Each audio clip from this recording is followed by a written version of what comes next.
Okay student, तो आप लोग देखिए मेरी प्रीवियस वीडियो में मैंने आपको 15 क्वेश्चन बताए हुए थे और 16 नंबर क्वेश्चन पर आकर मेरी वीडियो ऑटो सबमिट हो गई थी। तो इसलिए मुझे जो उसके आगे क्वेश्चंस हैं वो यहाँ दूसरी वीडियो में कवर करने पड़ रहे हैं। तो आप लोग इस वीडियो को भी पूरे एंड तक देखें तो 40 क्वेश्चन आपके इसमें कवर हो जाएंगे। ओके, तो इसमें सबसे पहले हम यहाँ पे देखते हैं कि जो यहाँ पे मैंने आपको बताया था कि आपको ये कहाँ से शुरू करने हैं। तो यहाँ पे जो 1 मोल इक्वल मैंने बताया था कि 1 मोल, तो जो 1 मोल यहाँ पे था 1 मोल कॉन्सेंट्रेशन इक्वल कितना बताया था मैंने 6 × 10⁻23 यहाँ पे मैंने बताया हुआ था। ठीक है, तो यहाँ पे आपने नंबर ऑफ़ मोल्स तो निकाल लिए थे। यहाँ पे जैसे नंबर ऑफ़ मोल्स मैं फिर से बता देती हूँ कि आप लोग नंबर ऑफ़ मोल्स कैसे निकालेंगे। नंबर ऑफ़ मोल्स क्या था 6.2 आप लिखेंगे जो मास गिवन है, और जो मास था इसमें किसका, फॉस्फोइड आयन का। तो इस जब आप डिवाइड करेंगे तो ये आ जाएगा 0.0652।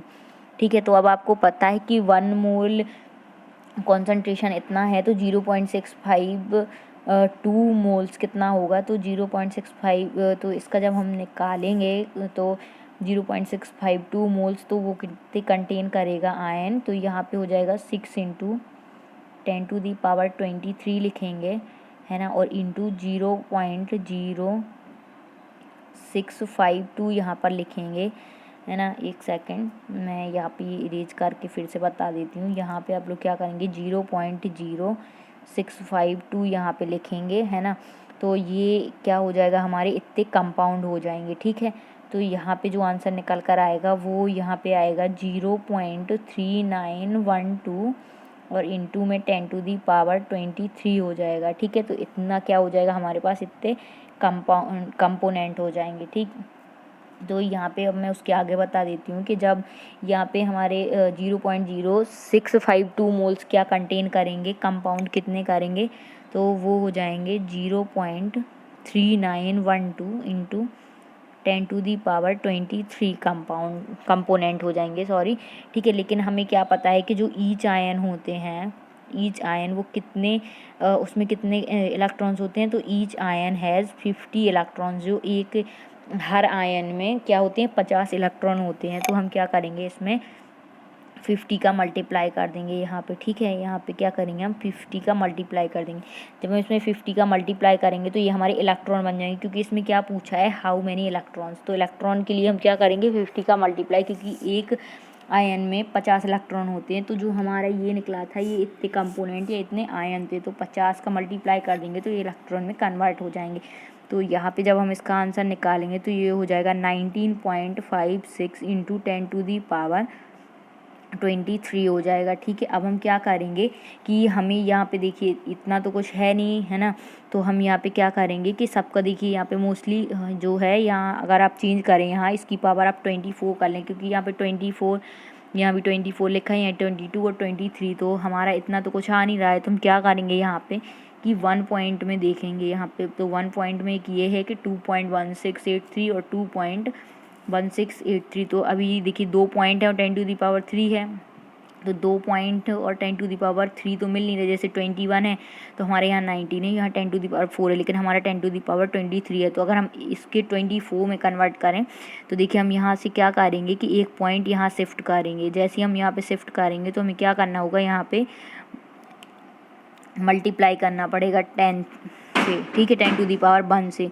तो यहाँ पे हमारा हो जाएगा 1.9, लेकिन देखिए यहाँ पे 9 आ गया, 956 इंटू 10⁻, ये क्या हो जाएगा 24 हो जाएगा। ठीक है, तो अब यहाँ पे जब यहाँ पे 1, आप देखिए अब 1 तो यहाँ कहीं है नहीं, तो हम क्या करेंगे, आपको पता है कि जब पॉइंट के बाद जब जो फर्स्ट डिजिट है वो अगर 5 से ज़्यादा हो तो एक नंबर ये अपना ट्रांसफ़र कर देता है। तो यहाँ पे ये 9 अपना 1 इसे दे देगा, तो यहाँ हो जाएगा 2.8, है ना, 856 या 556 भी लिख सकते हैं इसे, है ना। तो यहाँ पे 856 हो जाएगा इंटू 10⁻24 हो जाएगा। अब ये ऑप्शन आप देख लीजिए कि 2 पॉइंट और 10⁻24 हो, तो हम यहाँ पे अगर देखें तो जो फर्स्ट ऑप्शन है वो हमारा सही हो जाएगा। 2.1683 इंटू 10⁻, सॉरी ये नहीं होगा हमारा आंसर, ये 10⁻24 वाला होगा। तो ये देखिए ये है थर्ड ऑप्शन। एक सेकंड, ये आप थर्ड ऑप्शन देखेंगे तो 2.1683 इंटू 10⁻24 ये हमारा ऑप्शन हो जाएगा। और हमारा आंसर कितना आ रहा था 2.8, है ना, तो 2.856 समथिंग आ रहा था इंटू 10⁻23। तो ये 10⁻24, तो ये हमारा इसी के अप्रॉक्स है, तो ये आंसर हो जाएगा। ठीक है, आप लोग निकाल के देखिएगा तो ये ऐसे ही आ जाएगा। ओके, अब 17 नंबर क्वेश्चन पर अगर हम देखें तो यहाँ पर तो जो 17 नंबर क्वेश्चन है वो है कि which one among the following is use to identify the gas evolved when dilute hydrochloric acid reacts with zinc metal. तो जब तनुकृत हाइड्रोक्लोरिक अम्ल की जस्ता धातु के साथ अभिक्रिया की जाती है तो विकसित गैस की पहचान के लिए निम्नलिखित में से किसे प्रयोग किया जाता है। तो किसे प्रयोग किया जाता है, तो आप इसमें क्या करेंगे, इसमें जो प्रयोग किया जाता है वो है बर्निंग स्प्लेंटर, यानी कि जलता हुआ खंड। ठीक है, फिर आ जाते हैं 80 नंबर क्वेश्चन पर। तो 80 नंबर क्वेश्चन आपका क्या कहता है कि the difference in chemical and biological properties of protein is due to the difference in their blank structure. Protein के रासायनिक एवं जैविक गुणों का अंतर इनकी ब्लैंक संरचना के अंतर के कारण होता है। तो कौन सी संरचना के अंतर के कारण, तो प्राथमिक या प्राइमरी संरचना के अंतर के कारण होता है। ठीक है, जो इसका जो ऑप्शन है वो आंसर सेकंड ऑप्शन हो जाएगा। ठीक है, फिर आता है कि 100 ml of N aqua solution of monoprotic acid with pH = 1 is diluted by adding 900 ml of distilled water. What is the pH of the resultant solution. तो यहाँ पे हम क्या करेंगे कि pH = 1 सहित एक प्रोटी अम्ल के जलीय विलयन के 100 ml में 900 ml आस्तु जल को मिलाकर तनुकृत किया जाता है। परिणामी विलयन का pH क्या है। तो जो 19 नंबर क्वेश्चन है इसका क्या है कि यहाँ पे जो इसका जो pH होगा वो क्या होगा आपका, इसमें 2 हो जाएगा। तो ये हम कैसे सॉल्व करेंगे, तो ये मैं आपको यहाँ पे बता रही हूँ। ठीक है, देखिए यहाँ पे इन्होंने क्या बताया है कि यहाँ पे जो pH है वो हमारा क्या है। तो यहाँ पे pH हमें पता है कि क्या होता है, pH = होता है -log H पॉजिटिव। तो ये जो है वो किसके इक्वल है, pH इक्वल यहाँ पे क्या है 1 है। तो 1 के इक्वल में जब यहाँ पे -log H पॉजिटिव रखेंगे फिर बोथ साइड एंटी लॉग करेंगे तो यहाँ पे जो H पॉजिटिव बॉक्स यहाँ पे ब्रैकेट में बचेगा H पॉजिटिव इक्वल, तो यहाँ क्या हो जाएगा 10⁻, ये जो माइनस है वो यहाँ आ जाएगा पावर 10⁻⁻1 इतना हो जाएगा, है ना। तो जो 10⁻1 है इसे हम और क्या लिख सकते हैं 0.1 यहाँ पे हो जाएगा m। ठीक है, m हो जाएगा इसकी। तो यहाँ पे एक फॉर्मूला होता है m1v1 = m2v2, है ना। तो ये फॉर्मूला याद रखना है, मैं अभी इसे इरेज कर रही हूँ, है ना। तो ये याद रखना। अब इसके बाद यहाँ पे हमें पता है कि यहाँ पे क्या है m1v1 = m2v2। ठीक, तो यहाँ पे जो हमारा m1 आया था वो क्या था 0.1 हो जाएगा और इंटू v1 हमें पता है कि हमारा v कितना है 100 ml यहाँ पे दिया हुआ है। ठीक है, 100 मिलीलीटर। अब m2 हमें निकालना है, m2 का हमें बताना नहीं था, और इंटू यहाँ पे जो v2 है वो कितना है, ये इन्होंने बताया है कि pH जो वैल्यू है = 1 है, is diluted by adding 900 ml of distilled water. तो एक्वा सॉल्यूशन में हम क्या करेंगे, एक्वा सॉल्यूशन हमारे पास 100 था और 900 डिस्टिल्ड वाटर और इसमें मिला देंगे तो ये टोटल हो जाएगा। ये जब इसका मल्टीप्लाई इसमें करेंगे तो यहाँ पे तो बचेगा 10 इक्वल, फिर यहाँ पे आ जाएगा m2 इंटू, और ये 900 और 100 ऐड हो जाएंगे तो ये हो जाएगा 1000, यानी कि 1000 हो जाएगा, है ना। एक प्रोटी अम्ल के जलीय विलयन के साथ हम क्या मिला देंगे, तनुकृत मतलब कि आस्तु जल को मिलाकर कर देंगे तो ये 1 0 से 1 0 कट जाएगा और ये 100 जब इस साइड ट्रांसफ़र होगा तो यहाँ हो जाएगा m2 = 10⁻⁻2, क्योंकि ये 100 इस साइड जाएगा तो 1/100 तो क्या हो जाएगा 10⁻⁻2। ठीक है, तो ये जो 10⁻⁻2 है ये किसके इक्वल है, ये यहाँ पे देखेंगे तो जो H पॉजिटिव स्टार्टिंग में निकला था तो उसी के H पॉजिटिव = 10⁻⁻2 हो जाएगा m। ठीक है, तो इस टाइप से ये निकलेगा। तो इसका जो pH हो जाएगा वो कितना होगा जब निकालेंगे, तो pH इक्वल क्या था फॉर्मूला -log और H पॉजिटिव, तो इसकी वैल्यू कितनी थी 10⁻⁻2। तो हमें पता है कि जब किसी पावर हो तो वो क्या हो जाती है वो यहाँ पे यहाँ पे भी सफिक्स में 10, तो 10 10, और ये माइनस यहाँ था, ये -2 इस साइड जाएगा। तो आपको पता है कि pH की वैल्यू क्या हो जाएगी, माइनस माइनस प्लस, ये माइनस की पावर यहाँ चली जाती है, और लॉग 10 सफिक्स 10 हो तो 1 हो जाता है। तो 1 इंटू और माइनस माइनस ये प्लस हो जाएगा, ये 2 हो जाएगा, ये माइनस और ये माइनस मिलके कट जाएंगे तो प्लस हो जाएगा और 2 आ जाएगा यहाँ पर, और ये इतनी वैल्यू क्या हो जाएगी 1। तो pH इक्वल 2 हो जाएगा। तो जो ऑप्शन यहाँ पे है फोर्थ वो हमारा सही हो जाएगा। ठीक है, तो इसका जो वैल्यू निकल कर आएगी वो ये हो जाएगी, रिजल्टेंट सॉल्यूशन इक्वल 2। ठीक, इस टाइप से आपको 19 नंबर क्वेश्चन करना था। 20 नंबर क्वेश्चन आ जाते हैं कि which one of the following is a mineral acid, निम्नलिखित में से कौन एक खनिज अम्ल है।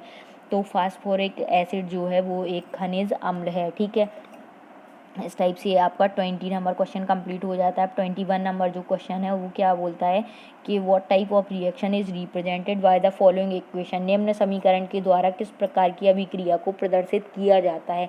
तो CuSO सफिक्स 4 + 2NaOH में किस तरह की जो इक्वेशन है, मतलब कि किस तरह की इक्वेशन है। तो CuOH का होल टॉइस बनाएंगे, फिर Na2SO4 जब बनाएंगे तो ये क्या हो जाएगा, ये आपकी डबल डिस्प्लेसमेंट रिएक्शन हो जाएगी, दुगनी विस्थापन अभिक्रिया। तो ये आपने पढ़ी होगी डबल डिस्प्लेसमेंट रिएक्शन। इसका मैं आपको बताऊं तो क्या होता है, जो फॉर्मूला वो है कि AB + CD जब आप लिखेंगे तो इसका जो रिजल्टेंट बनेगा वो क्या बनेगा, A के साथ D हो जाएगा और प्लस C के साथ B हो जाएगा। ये होती है डबल डिस्प्लेसमेंट, मतलब AD और BC, है ना। तो ये इस टाइप से जब रिएक्शन बनेगी तो ये हो जाएगा डबल डिस्प्लेसमेंट रिएक्शन। ठीक है, दुगनी विस्थापन अभिक्रिया। तो आप इसमें देखेंगे कि यही हुआ है कि फर्स्ट है Cu को A मान लेंगे कोई एलिमेंट, और यहाँ पे OH को दूसरा एलिमेंट, तो CuOH। तो Cu आप देखेंगे कि Cu की जो पावर होती है वो क्या होती है +2, और OH की जो होती है वो -1 होती है। तो यहाँ पे CuOH का होल टॉइस हो जाएगा और प्लस SO4 और Na। तो Na पहले लेंगे हम, मतलब कि C पहले लेंगे फिर B बाद में।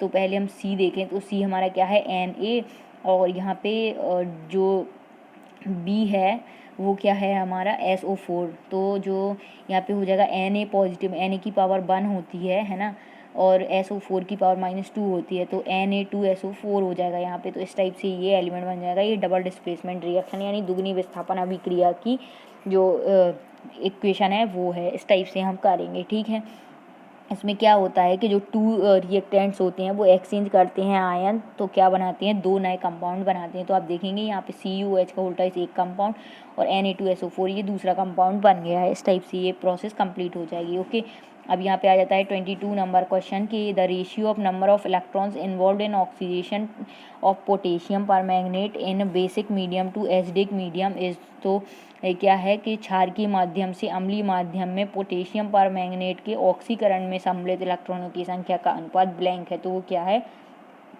1/5 हो जाएगा यहाँ पर इसका आपका आंसर। ओके, अब इसके बाद देखें अगर 23 नंबर क्वेश्चन, तो वो क्या कहता है कि soaps contains antiseptic known as, साबुन में प्रतिरोधी या एंटीसेप्टिक भी होते हैं जो ब्लैंक कहलाते हैं। तो वो क्या कहलाते हैं, बेथियोनल।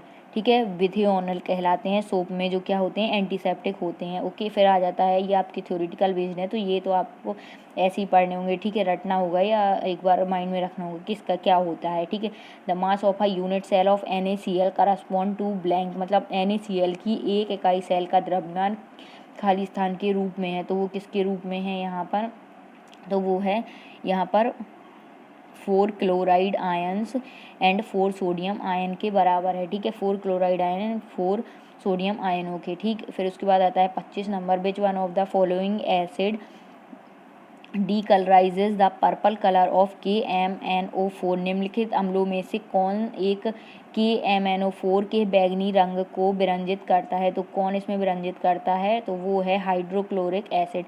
हाइड्रोक्लोरिक एसिड है जो डीक्लोराइजेज करता है पर्पल कलर को, किसकी, KMnO4 के। ठीक है, फिर आ जाता है डिफेक्ट्स शोज इन AgBr क्रिस्टलेज। तो AgBr क्रिस्टल में जो डिफेक्ट शो होते हैं, प्रदर्शित होते हैं AgBr क्रिस्टल में प्रदर्शित कमी खाली स्थान है, तो वो क्या है, शॉर्टकी एंड फ्रैंकेल डिफेक्ट है। ये आपने बहुत पढ़े होंगे, केमिस्ट्री का फर्स्ट यूनिट है ये।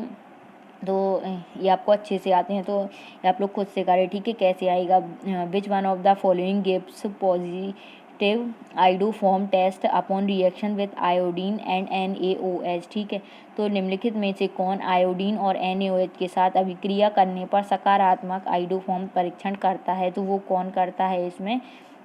तो वो है आपका PHCHOHCH3। ठीक है, तो इसका जो आंसर है वो ये हो जाएगा। अब 28 नंबर जो क्वेश्चन है वो क्या है, which one among the below mentioned reactive metals will show photo electric effect to the maximum extent. नीचे उल्लेखित अभिक्रियाशील धातुओं में से कौन अधिकतम सीमा तक प्रकाश विद्युत प्रभाव दिखाएगा? तो कौन दिखाएगा इसमें? जो है वो है 28 का CS यानी कि सीजियम। सीजियम होता है जो अभिक्रियाशील धातुओं में अधिकतम सीमा तक प्रकाश विद्युत प्रभाव दिखाता है। ठीक है, तो इसका जो ऑप्शन है वो ऑप्शन 1 हो जाएगा। फिर आ जाता है कि ethyl halide is converted to butane using. जो इथाइल हैलाइड है, इथाइल हैलाइड को खाली स्थान का इस्तेमाल करते हुए ब्यूटेन में बदला जाता है। तो ये किस में बदला जाता है? बोल्ट रिएक्शन के द्वारा। जो बोल्ट की अभिक्रिया होती है, ये अभिक्रिया वगैरह भी बहुत सारी अभिक्रियाएं, जैसे यहाँ पे ये लिखा हुआ fittings reaction, bolt reaction, Swarts reaction, Gabriel reaction, ये सारी रिएक्शंस है। तो ये इनमें से जो बोल्ट रिएक्शन है उसकी अभिक्रिया द्वारा क्या होता है, जो इथाइल हैलाइड है उसको ब्यूटेन में कन्वर्ट किया जाता है। तो ये आपको याद रखनी होंगी सारी रिएक्शंस। आप लोग अपने जो मतलब केमिस्ट्री की आप लोगों ने लेवल 12 में कोचिंग पढ़ी है उनमें आपका नोट्स में होगा, तो आप लोग इन सारी रिएक्शन को अच्छे से याद रख लें। ठीक है, फिर आता है 30 number question, hydrogen oxygen cell is also known as. जो हाइड्रोजन और ऑक्सीजन सेल है उनको खालिस्तान के नाम से भी जाना जाता है। तो किस नाम से जाना जाता है इसको? बेकन फ्यूल सेल के नाम से जाना जाता है हाइड्रोजन ऑक्सीजन सेल को। ठीक है, यहाँ पे जो अपोलो फ्यूल सेल भी है, ये भी सेल जो मतलब फ्यूल सेल है उसका एक टाइप है। फिर यहाँ पे डैनियल सेल आ जाता है। जो ये डैनियल सेल होता है इसे वोल्टिक सेल भी बोलते हैं, गैल्वेनिक सेल भी बोलते हैं। ठीक है, और ये मरकरी सेल भी बोलते हैं यहाँ पे इसे, है ना। अरे सॉरी, ये जो था वो मैं किसका आपको बताई थी, डैनियल सेल का, है ना, कि वोल्टिक सेल, गैल्वेनिक सेल और डैनियल सेल तो बोलते ही हैं इसे। फिर जो मरकरी सेल है, ये फर्स्ट ऑप्शन में उसका बताई थी कि मरकरी सेल को बटन सेल भी बोलते हैं, और जो मरकरी सेल को मरकरी बैटरी भी बोलते हैं। और जो ये मरकरी सेल होता है ये क्या होता है, नॉन रिचार्जेबल इलेक्ट्रोकेमिकल बैटरी होती है ये। ठीक है, इसीलिए इसका नाम है मरकरी सेल। ठीक, तो इसका आपका कौन सा ऑप्शन सही था? ऑप्शन सेकंड सही था। ठीक, अब आ जाते हैं the reagent used for reducing the carbonyl group of ketones to alcohol is blank. Ketone के कार्बोनिल समूह को कम करने के लिए एल्कोहल के साथ जिस अभिकर्मक का प्रयोग किया जाता है वो खाली स्थान है। तो वो क्या है? NaBH4 है वो। ठीक है, तो 31 का आपका हो जाएगा थर्ड ऑप्शन सही। उसके बाद आते हैं 32 पे, तो the osmotic pressure of a decimolar solution of sucrose at 300 K is.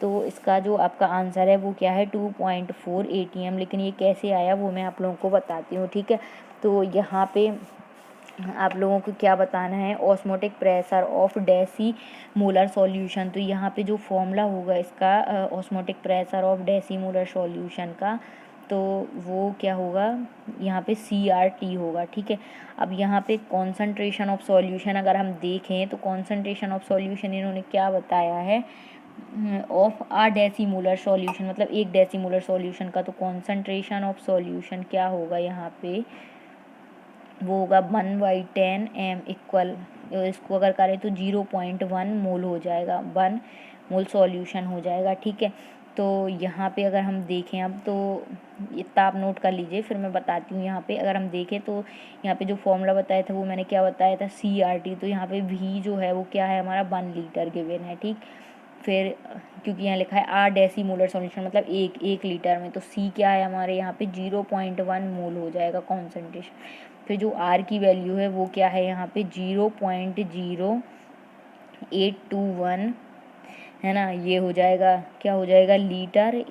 Atmospheric pressure kelvin upon में हो जाएगा केल्विन, और मोल हो जाएगा। ठीक है, तो इस टाइप से इसकी जो वैल्यू है वो हो जाएगी।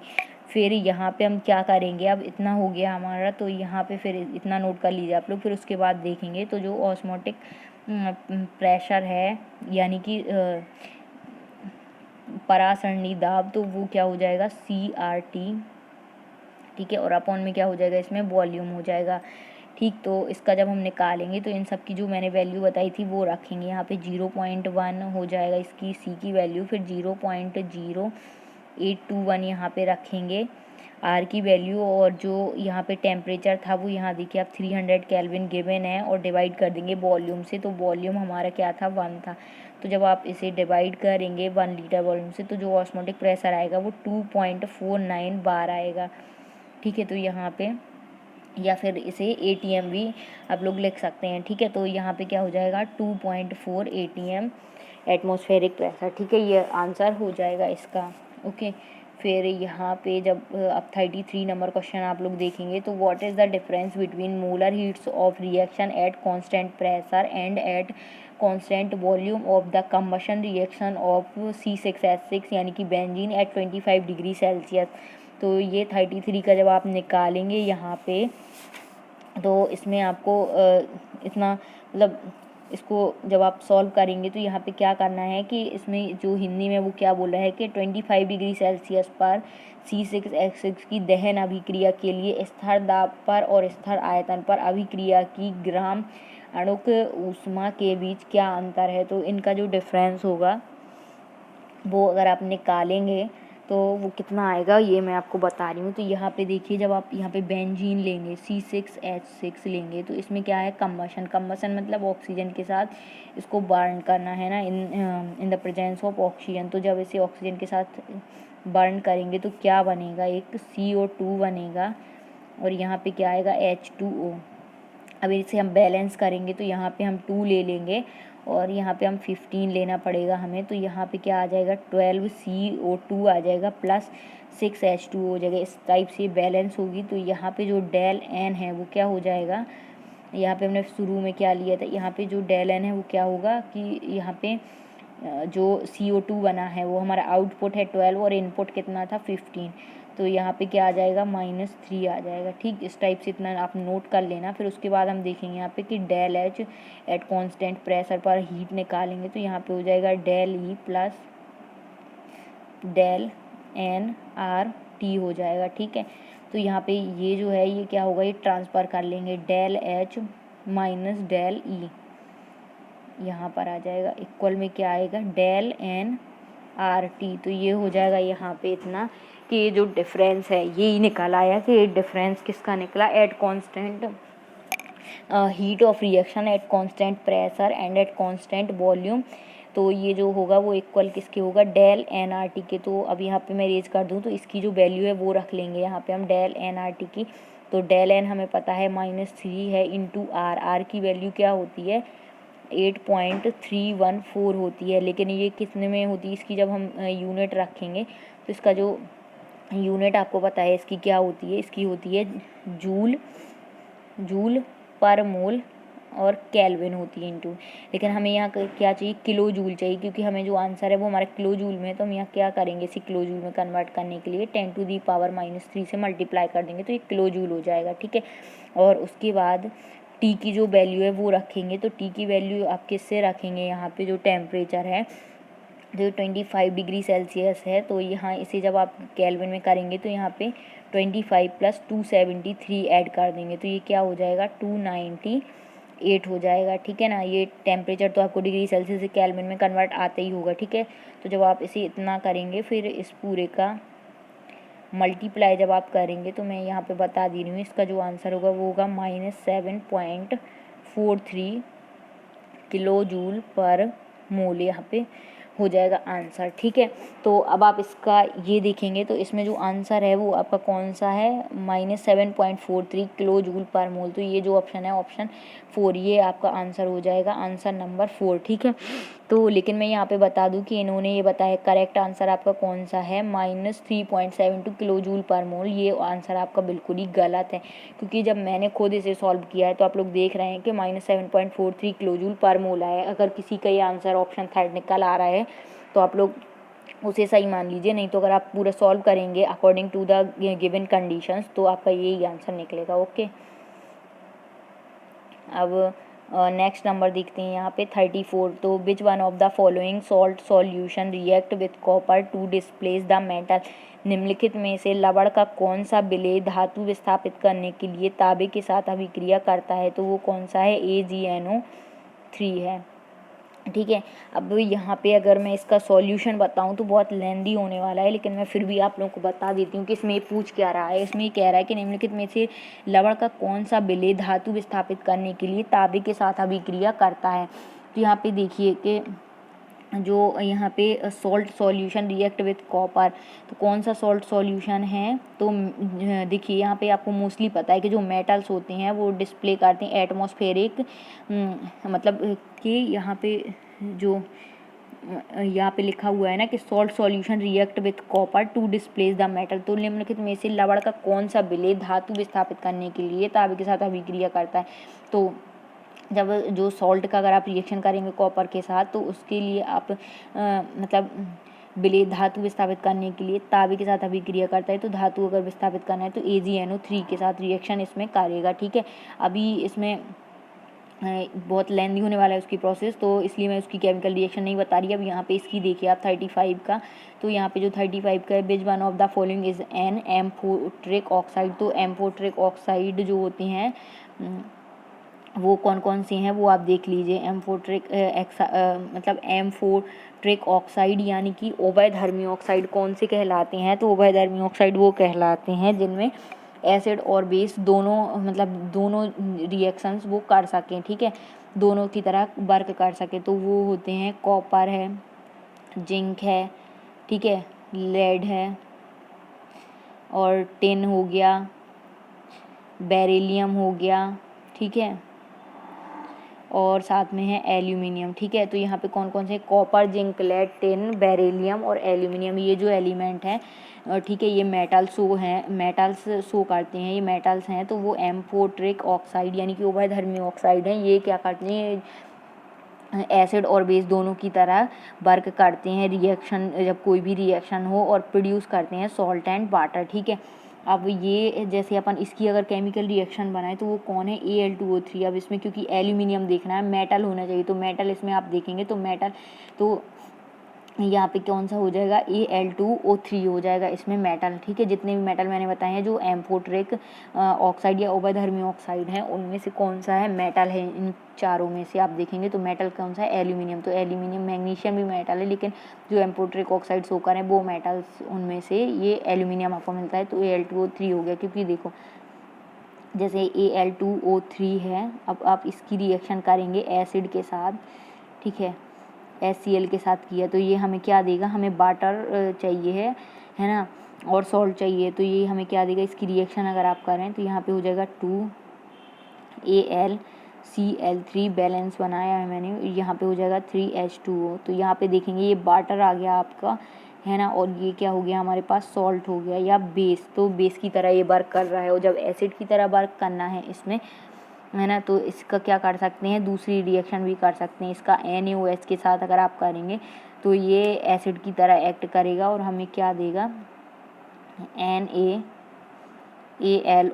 दे देगा। ठीक है, और प्लस वाटर देगा। अगर NaOH के साथ इसकी रिएक्शन करें तो इस टाइप से ये हमें क्या देगा, तो एम्फोट्रिक ऑक्साइड मतलब कि क्या देगा हमें, एसिड और बेस की तरह वर्क करता है। तो इसमें जो ये मिला ये सॉल्ट या बेस हो गया, है ना, और जब ये NaAlO2 मिलेगा तो ये क्या हो जाएगा, बेस की तरह वर्क करेगा, सोडियम एल्यूमिनेट मिलेगा और ये एक्ट करेगा एसिड की तरह। ठीक है, इस टाइम पर तो ये आपको जो टर्म है वो याद रख लेने, तलेंदी करने की वैसे कोई ज़रूरत नहीं है इसमें, फिर भी मैंने आप लोग को बता दिया। When hot concentrate NaOH react with chlorine it gives blank along with NaCl and H2O। जब Cl2 के साथ गर्म सांद्र NaOH प्रतिक्रिया करता है तो यह NaCl और H2O सहित ब्लैंक देता है। तो क्या देता है, NaOCl3 देता है। आप लोग इसका करके देखेंगे तो ये निकल कर आएगा। ठीक है, अब which of the following given compound will undergo nitration reaction readily.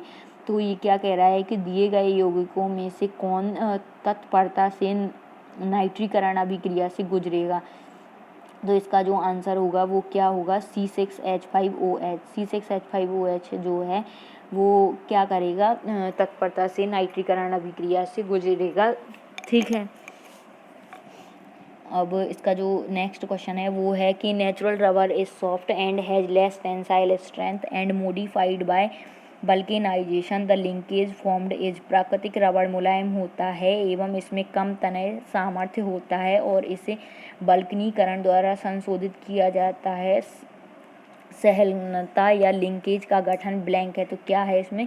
Cross या अनुप्रस्थ। ठीक है, तो इसका जो आंसर होगा वो क्या हो जाएगा? क्रॉस और अनुप्रस्थ। ठीक है, लिंकेज जो फॉर्म्ड करेगा। अब 39 नंबर क्वेश्चन है, तो the metal obtained by heating the ore cinnabar in airs is, यानी कि वायु में अयस्क सिनेबार को गर्म करने पर खाली स्थान धातु प्राप्त होती है। तो मैंने आपको बताया था ना, इसमें क्या प्राप्त होगा? Hg। मरकरी है, इसे बोलते हैं पारा। तो इसमें बताया था ना कि ये जो पारा धातु होती है उसका अयस्क मतलब अयस्क या और कौन सा है? तो सिनेबार क्या है? पारा धातु का अयस्क है, मेन अयस्क। तो जब हम मेटल जो मतलब कि पारा धातु या मेटल को ऑब्टेन करेंगे किससे? By heating the ore of cinnabar. Cinnabar को गर्म करने पर हमें पारा धातु या मरकरी मिलेगी। ओके, तो इसका ये आंसर हो जाएगा। ये सिंपल है बहुत क्वेश्चन, लेकिन थोड़े सा घुमा के पूछा है इन्होंने, है ना। बाकी सिंपली पूछ सकते हैं कि जो अयस्क होता है पारा धातु किसका अयस्क है या सिनेबार किसका अयस्क है? तो सिनेबार अयस्क है किसका? पारा धातु का या मरकरी का। ओके, तो ये आप प्रीवियस वीडियो में देख सकते हैं, पढ़ा हुआ है उसमें कि किस किस के कौन से अयस्क हैं। ठीक है, तो अब आता है कि ethane and ethene can be distinguished from each other by. Ethane and ethene को खाली स्थान के द्वारा एक दूसरे से अलग किया जा सकता है, तो वो क्या है? Bromine water. ब्रोमीन वाटर के द्वारा एथेन एंड ईथेन को एक दूसरे से अलग किया जाता है। तो आप लोगों को ये वीडियो कैसी लगी? 14 क्वेश्चन कंप्लीट हो गए, तो आप लोग वीडियो को जल्दी पूरा चैनल, तो आप लोगों को ये वीडियो कैसी लगी कमेंट करके ज़रूर बताएं और मेरे चैनल को लाइक शेयर एंड सब्सक्राइब जरूर करें। अगर आप पहली बार जुड़े हैं तो प्लीज़ चैनल को सब्सक्राइब कर लीजिए। आप लोगों को इसी तरह की और भी वीडियो मिलती रहेंगी। Thanks for watching my videos.